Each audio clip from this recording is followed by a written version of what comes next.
ya taifa la Tanzania, mimi nitaizungumzia haraka, nadhani nimeshaizungumzia nikaitoa.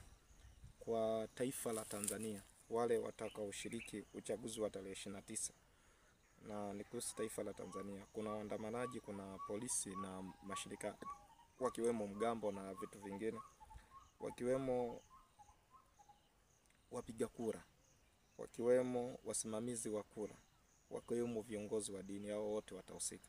Sasa hao wote kwa makundi yote, hakikisheni wewe utakayeifanya kazi hii, hakikisheni unaifanya kazi kwa moyo mmoja, na uhakikishe umemshirikisha Mungu kuhakikisha kwamba anaweza kusaidia kile ambacho unaenda kukifanya. Kwa wale utakaoandamana, kisha kabla hujaenda kuandamana, umepiga goti, umesali, umemshirikisha Mwenyezi Mungu kwa ajili ya hicho kitu, ili uweze kwenda salama na urudi salama, kwa sababu maafa yatatokea.